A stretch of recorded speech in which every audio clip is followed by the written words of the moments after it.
नमस्कार, बहुत स्वागत है आपका। आप देख रहे हैं उत्तराखंड लाइव। मैं हूं आपके साथ शिल्पा तोमर।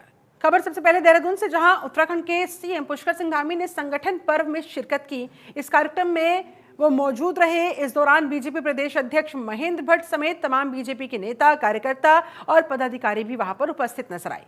सीएम धामी ने इस दौरान कार्यकर्ताओं को संबोधित करते हुए कहा कि संगठन में किसी का पद भले ही बदल जाए, लेकिन उनका दायित्व नहीं बदलता है।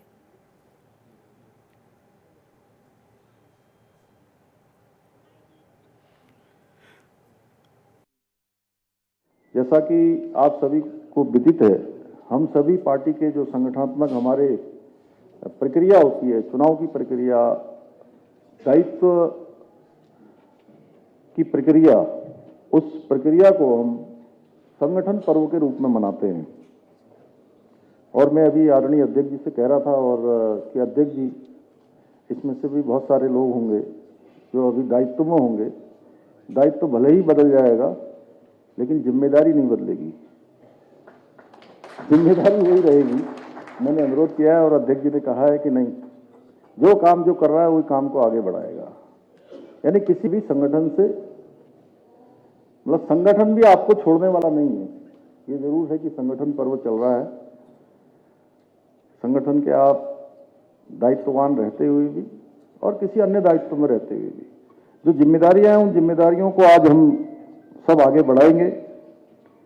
आज हम सभी हमारे प्रदेश में इस संगठन पर्व के सफल आयोजन को और अधिक मजबूत बनाने के लिए यहां पर एकत्र हुए कि कैसे हमारा संगठन और मजबूत बने।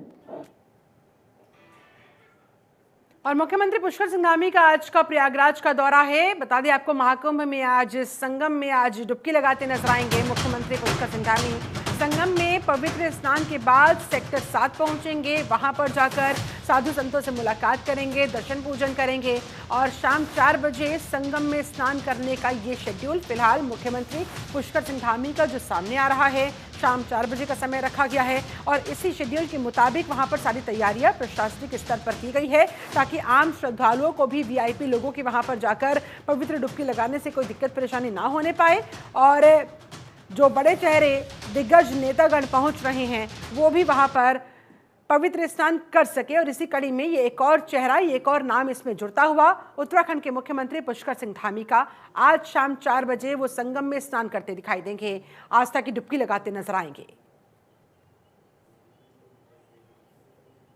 धर्म के लिहाज में महाकुंभ चल रहा है और क्योंकि सभी हमारे जो सनातनी हैं, सबके लिए एक शुभ अवसर है कि उनके जीवन काल में यह अवसर आया है कि महाकुंभ हो रहा है। तो भगवान करेंगे, माँ गंगा से, यमुना से, सरस्वती से देवभूमि की तरक्की हो, हमारे देश की तरक्की हो। हमारे प्रधानमंत्री मोदी जी के नेतृत्व में जो विकसित भारत का संकल्प है, वो संकल्प पूरा हो। फिर से विश्व भारत दुनिया का सिरमौर बन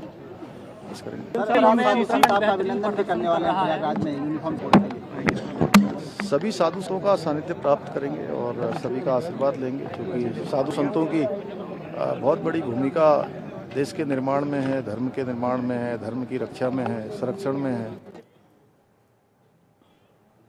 खबर पौड़ी गढ़वाल से है, जहां सीएम योगी आदित्यनाथ के 3 दिवसीय दौरे का आज आखिरी दिन है।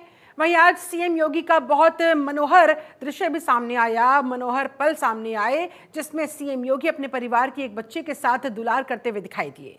बता दें, सीएम योगी अपने गांव पंचूर पहुंचे हुए हैं। वो अपनी भतीजी की शादी में शामिल होने के लिए अपने घर पहुंचे हुए थे और आज उनका अंतिम दिन है अपने इस दौरे का। पौड़ी गढ़वाल वो पहुंचे हुए थे, अपने परिवार के लोगों के साथ उन्होंने मुलाकात की। अपनी भतीजी की शादी समारोह में शामिल होने के लिए वो वहां पर गए थे और आज उनकी वहां से वापसी हो जाएगी। और देखिए तस्वीरों में अपने परिवार की एक बच्ची के साथ कैसे, और इस बच्चे के साथ कैसे वो इन्हें दुलार करते नजर आए। इनके साथ ये मुख्यमंत्री योगी आदित्यनाथ का एक अलग ही अंदाज देखने को मिला।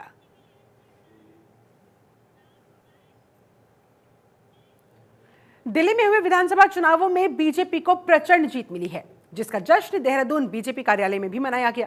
इस मौके पर सीएम पुष्कर सिंह धामी, प्रदेश अध्यक्ष महेंद्र भट्ट, कैबिनेट मंत्री गणेश जोशी के साथ तमाम पार्टी पदाधिकारी और कार्यकर्ता वहां पर मौजूद दिखाई दिए। पार्टी कार्यालय में जीत का जश्न मनाया गया, आतिशबाजी की गई, ढोल नगाड़े बजाए गए। वहीं बीजेपी की दिल्ली फतेह पर सीएम धामी ने प्रतिक्रिया देते हुए कहा कि दिल्ली में 27 सालों के बाद भाजपा सरकार बनी। दिल्ली की जनता ने मोदी की गारंटी को माना। पिछली सरकार ने दिल्ली में जितने भी घोटाले किए, जनता ने उन लोगों को इसका जवाब दिया है।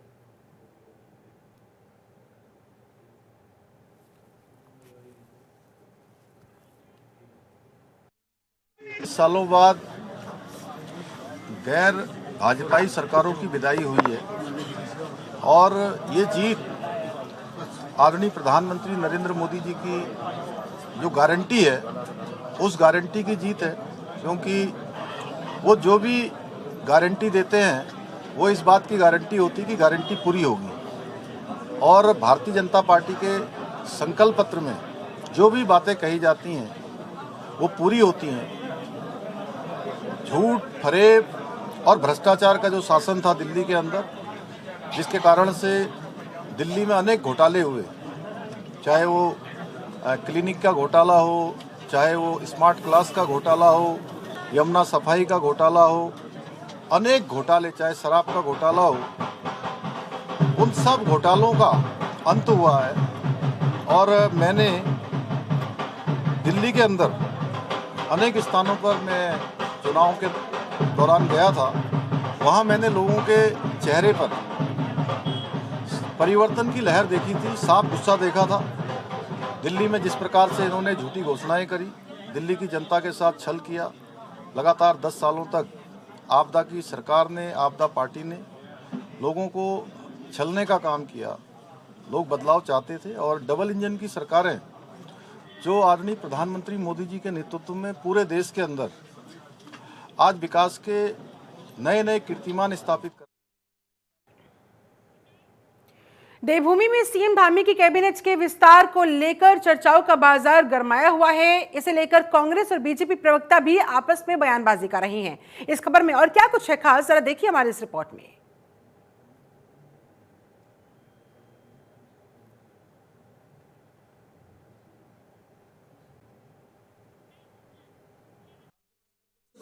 सर, हमारा वैसे खाना धौला देवी और लंगड़ा कि इस बार वो ठगने वाले नहीं है, केजरीवाल के जो झूठे वादे हैं उसमें फंसने वाले नहीं है।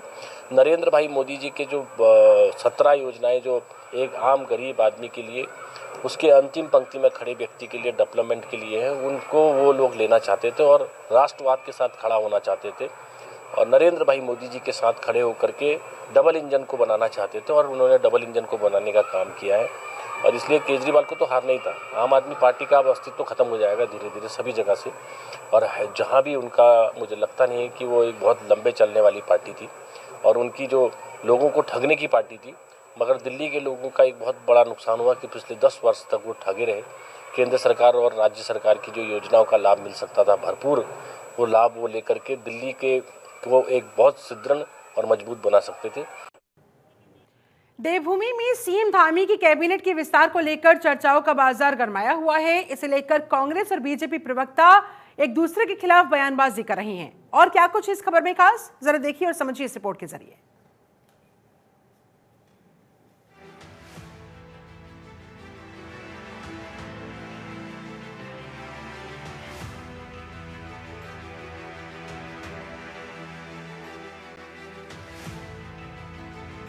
सीएम धामी की कैबिनेट का हो सकता है विस्तार। राजनीतिक गलियारों में गर्म चर्चाओं का बाजार। बीजेपी कांग्रेस प्रवक्ताओं में छिड़ी तकरार। मंत्रिमंडल में कुल खाली पदों की संख्या हुई 4। देवभूमि में सीएम पुष्कर सिंह धामी के नेतृत्व में चल रही सरकार के मंत्रिमंडल विस्तार की चर्चाएं तेज हो गई हैं। धामी मंत्रिमंडल में खाली मंत्रालयों के लिए जल्दी ही मंत्रियों को विभाग आवंटित हो सकते हैं। वहीं कैबिनेट विस्तार को लेकर बीजेपी प्रवक्ता हनी पाठक का कहना है, इन प्रक्रियाओं पर जल्दी ही केंद्र और राज्य सरकार फैसला करेगी कि मंत्रिमंडल में किसे शामिल किया जाएगा और किसे निकाला जाएगा। हालांकि मार्च 2022 में जब सीएम धामी ने शपथ ली थी, तब उनके मंत्रिमंडल में 3 मंत्री पद खाली रखे गए थे। इस बीच कैबिनेट मंत्री चंदन राम दास के निधन के कारण एक और मंत्री पद खाली हो गया था। वैसे संवैधानिक बाध्यता के अनुसार राज्य मंत्रिमंडल में मुख्यमंत्री समेत 12 मंत्री ही हो सकते हैं। देखिए, ये सारी प्रक्रिया हमारे केंद्र की सरकार और राज्य की सरकार मिलकर एक साथ निर्णय लेगी और क्या मंत्री को हटाया जाएगा, क्या किसको नया पद दिया जाएगा, इस पर लगातार विचार किया जा रहा है और विचार करने के बाद जल्द ही इसकी घोषणा करी जाएगी। हमारे यशस्वी प्रदेश अध्यक्ष जी ने इस बारे में खूब भी बात करी है कि जो कैबिनेट का विस्तार होना है, उस प्रक्रिया पे लगातार काम चल रहा है और इस पर जल्दी ही निर्णय लिया जाएगा और कैबिनेट का विस्तार जल्द ही किया जाएगा। धामी कैबिनेट का विस्तार, मंत्रिमंडल में पहले से खाली है 3 पद। चंदन राम दास के निधन से एक और पद खाली। मंत्रिमंडल में कुल 12 मंत्री होने का प्रावधान।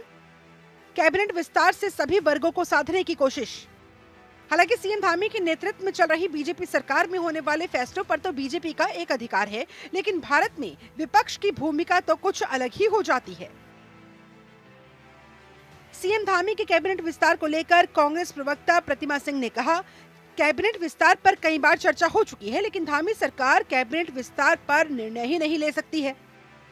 देखिए, कैबिनेट विस्तार की बात आज से नहीं हो रही है। मुझे लगता है धामी जी इस बारे में चर्चाएं जो है बहुत गर्म पिछले बार भी थी, लेकिन 2 पद जो है खाली हैं कैबिनेट में, उसके बावजूद धामी जी के पास इतनी भी पावर नहीं है, नज़र आ रही है कि वो अपने जो है कैबिनेट का विस्तार भी कर सके और जो पद खाली हैं उन पे अपने पसंद के लोगों को ले सके और जिनके पास अधिक भार है उनका जो भार है वो कम करने का कार्य कर सके। दूसरी बात, कई ऐसे मंत्री भी हैं जिनकी ऐसी शिकायतें भी हैं लोगों की तरफ से, जनता की तरफ से, कि जनता उनके कार्यों से खुश नहीं है और अभी उसका परिणाम आपने निगम और निकाय चुनाव में भी देखा कि कई क्षेत्रों में जहां मंत्री खुद थे वहां पर भारतीय जनता पार्टी के लिए परिणाम अच्छे नहीं थे। उसके बावजूद भी अगर आप उनके खिलाफ कुछ नहीं कर पा रहे हैं और अपने पसंद के लोगों को नहीं ला पा रहे हैं, तो बिल्कुल मुझे लगता है कि धामी जी के पास सत्ता नहीं है, सत्ता दिल्ली से चल रही है और दिल्ली वाले ही वहां बैठ के तय कर रहे हैं कि किसको आपको मंत्री बनाना है और किसको नहीं बनाना है, किसको रखना है और किसको नहीं रखना।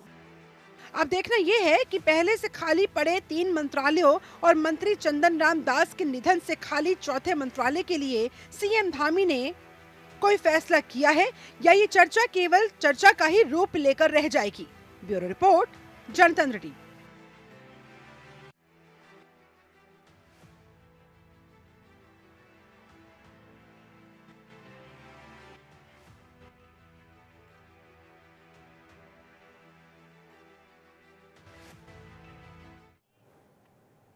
उत्तराखंड बीजेपी प्रदेश अध्यक्ष मार्च तक बदले जाने की चर्चाएं चल रही है। ऐसे में कांग्रेस प्रवक्ता गरिमा दसौनी ने महेंद्र भट्ट पर हमला करते हुए कहा, इस प्रदेश को महेंद्र भट्ट जैसे नफरती व्यक्ति से मुक्ति मिलनी चाहिए।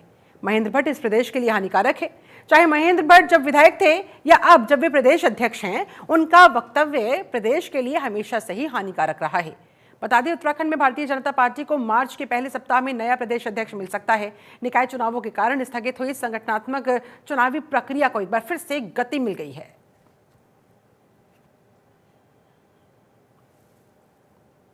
ये अंदरूनी मैटर है कि उनके वहाँ प्रदेश अध्यक्ष कौन आएगा कौन नहीं आएगा, लेकिन हाँ, इस प्रदेश को महेंद्र भट्ट जैसे नफरती व्यक्ति से ज़रूर निजात चाहिए, क्योंकि महेंद्र भट्ट इस प्रदेश के लिए हानिकारक हैं। जितने वक्तव्य उनके बद्रीनाथ के विधायक के तौर पर आए 2017 से 22 के बीच में, वो भी इस प्रदेश के सौहार्द और समरसता के लिए हानिकारक थे, बहुत डेंजरस थे। और एक प्रदेश अध्यक्ष बनने के बाद तो जिस तरह से सांप्रदायिक माहौल उत्पन्न करने की कोशिश की गई, पुरोला में, उत्तरकाशी में, विकास नगर में, जगह जगह छोटी छोटी पॉकेट्स में जो है सांप्रदायिक माहौल बनाने की कोशिश करी गई, तुष्टीकरण का माहौल बनाने की कोशिश की गई।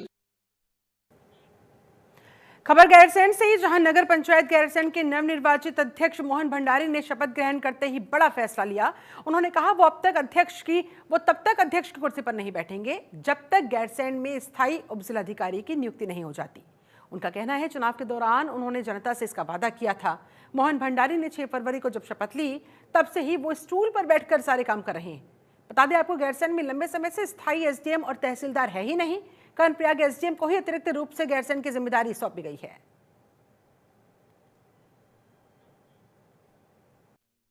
नगर पंचायत गैरसैंण में अभी मैं नवनिर्वाचित अध्यक्ष के रूप में चुना गया हूं। कल शपथ थी, लेकिन मैंने जनता से ये वादा किया था कि जब तक गैरसैंण में जो हमारा ग्रीष्मकालीन राजधानी है उसमें स्थायी एसडीएम नहीं आ जाता, तब तक मैं कुर्सी पर नहीं बैठूंगा। और जनता से किया वादा के अनुसार मैं कुर्सी पर नहीं बैठ रहा हूँ, बल्कि अपने कार्य बगल की कुर्सी में बैठ कर रहा हूँ। मैं सरकार से यही अनुरोध करना चाहता हूँ, इस ग्रीष्मकालीन राजधानी जिसे आपने कहा, यहाँ पर चाहे आप स्वास्थ्य की स्थिति देखिए, चाहे यहाँ पर सड़कों की स्थिति देखिए, यहाँ पर सुनने वाला एक अधिकारी तक नहीं है। एसडीएम तो छोड़ो, यहाँ पर तहसीलदार तक नहीं है। तो क्या हमारी राजधानी की स्थिति है जिसको हम लोग ग्रीष्मकालीन राजधानी करके पूरे देश भर में ढोल पीट रहे हैं कि हम पहाड़। उत्तराखंड लाइव में फिलहाल बस इतना ही। बने रहिए जनतंत्र टीवी।